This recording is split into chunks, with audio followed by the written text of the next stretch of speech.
L'industrie agroalimentaire a depuis longtemps trouvé le moyen de donner un aspect présentable, voire de qualité, à une viande de second ordre. À ce titre, la poudre Activa, en provenance du Japon, accomplit de véritables miracles. Il suffit de saupoudrer cette enzyme sur des petits bouts de viande et après les avoir placés 2 heures au réfrigérateur, vous obtenez quelque chose qui ressemble à s'y méprendre à un vrai morceau de viande. Une mutation digne de Frankenstein. Ce que je vous propose, on va faire un test à 1 et un test à 0,8 à la rigueur, et puis on va descendre. Parce que d'après ce que vous me dites, tout est bon.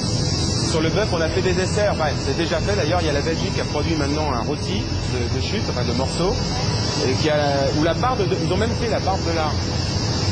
Donc ça veut dire que c'est faisable.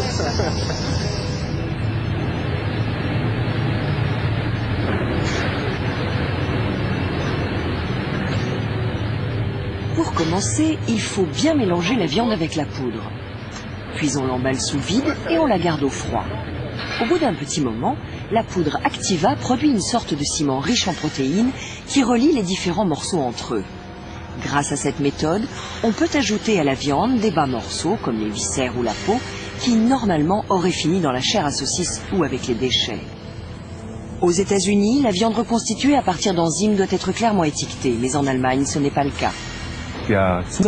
Malheureusement, le recours aux enzymes ne fait l'objet d'aucune réglementation. Les normes de sécurité alimentaire autorisent l'adjonction des enzymes, y compris ceux qui n'ont pas encore été découverts.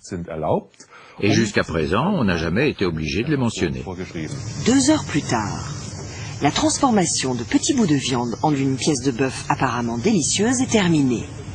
Et seul un expert pourrait se rendre compte que ce n'est pas un véritable steak. Je sais pas, quelle est votre opinion? Oui, moi non plus, je ne connais pas trop le produit, alors c'est pour ça que je peux votre avis. Oui, la réaction qui a été engagée par l'enzyme est une action de liaison.